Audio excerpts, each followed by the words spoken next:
This program contains true stories of rescues. All of the 911 calls you will hear are real. Whenever possible, the actual people involved have helped us reconstruct the events as they happened.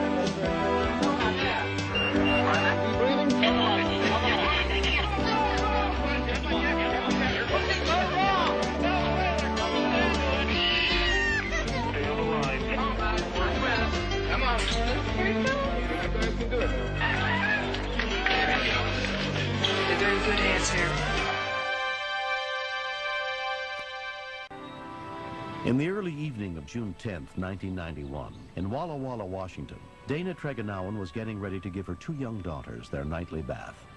If they were cranky, that was something good to do with them because they liked their bath and liked to play. In fact, it was always a struggle to get them out of the tub. I always put Caroline in a bathtub ring. I'd used it from the time she was sitting up, from about 6 months on. I just used it as a safety precaution. I usually didn't leave them in the bathroom unattended. And I think it crossed my mind it was probably something I shouldn't do. But then, you know, you think, I'll make a quick phone call, nothing will happen. No, I won't be able to walk tonight. Our conversation lasted about 3 minutes, I think. I could hear Laura playing and splashing and laughing, but I had a strong feeling that just like something inside of me said, check on your kids. Oh, God. 911, where's your emergency? Oh, God. Where's your emergency? At 914 Street. 914 what? Street. Street? Oh. What's the problem? Oh, my little girl found the tub. She's blue.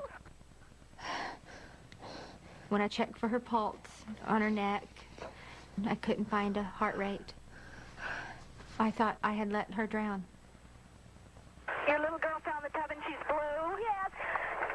Okay, ma'am. Let me know how to do CPR. You know how to do CPR? Yes. How old is she? How old is she? 10 months. 10 months.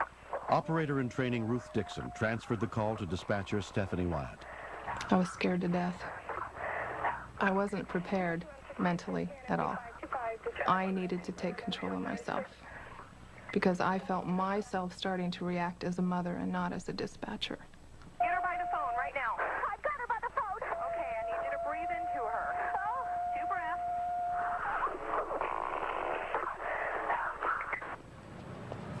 Walla Walla County Sheriff Sergeant Jim Romide was at the dispatch center when the call came in.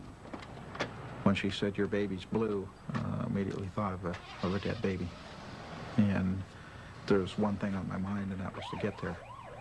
I don't know if it'd make a difference or not, but I was going to try.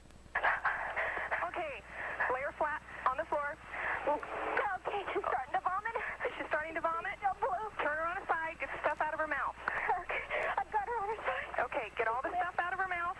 Yeah. Oh, God, this is really terrible. 196 914. I was hysterical. It's like everything I knew as a nurse kind of went out the window, and I was a mom. I thought I had lost my child. Okay, get it out of her mouth. Lay her flat. I got her flat. Station 57. Okay. Did you get 2 breaths in there? I need you to use your fingertips and put them right between her nipples. I've got them. Okay? I need you to press down a 1/2 inch to an inch 5 times. 1, 2, 3, 4, 5. Okay, she's starting to grimace. Okay, breathe for her. I got a clear mouth. Okay. Oh, help me. You're doing good. The emotional part is really tough for us to take, even though it's just our job. It's just really gut-wrenching. Calm down. You're doing fine. Breathe in. Okay, breathe into her mouth. Make sure not to breathe too hard. Okay. Put your fingers in between her nipples again. I'm doing it. 1/2 to an inch. 1, 2, 3, 4,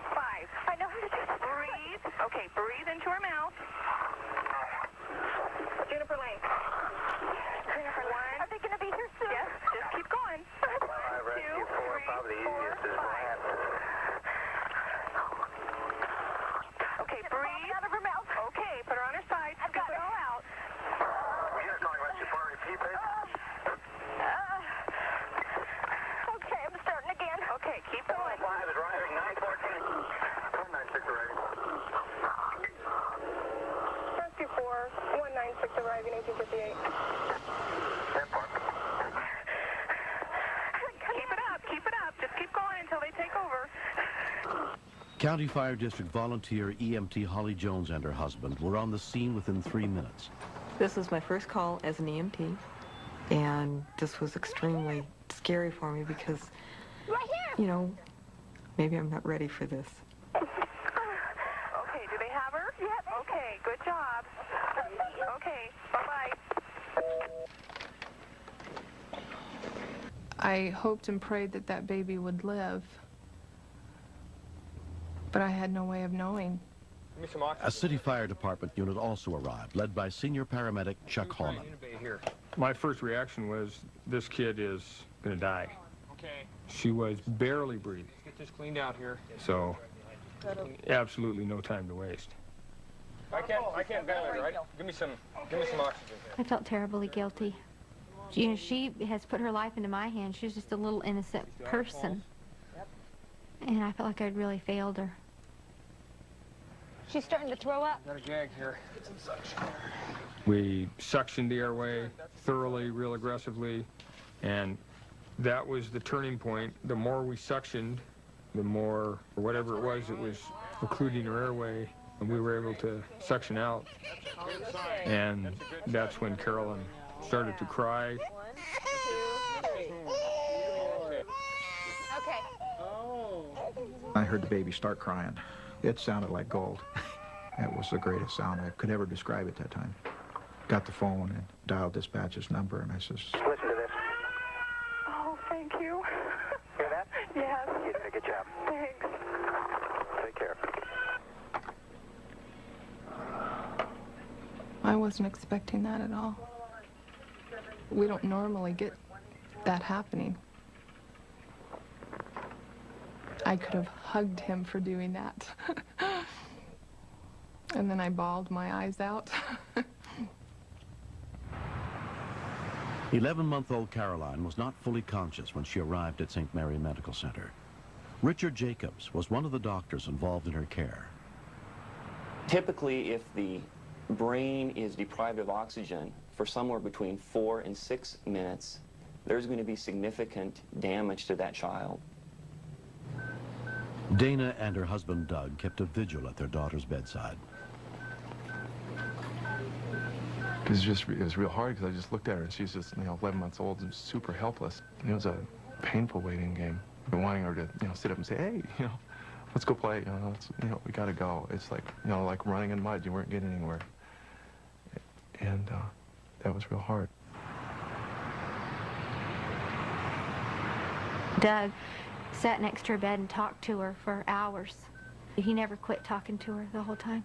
And it seemed like every hour she just became more responsive, and by the morning sometimes she was sitting up in bed and saying Dada and Mama and smiling. And it just almost seemed like a miracle.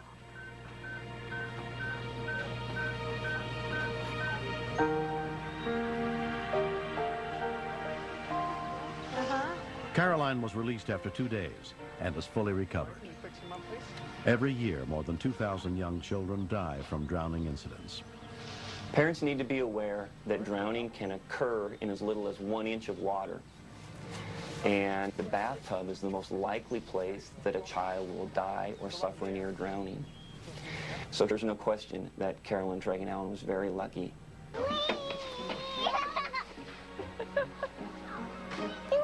Knowing that she had a ring around her somehow made me feel she was okay. But you just don't leave your kids in the bathtub, bottom line, ever, by themselves. They go back here. Yeah. I give the 911 dispatcher a huge role. I think she made the difference between Caroline's life. I can still remember her voice. It was very reassuring. She's like an angel.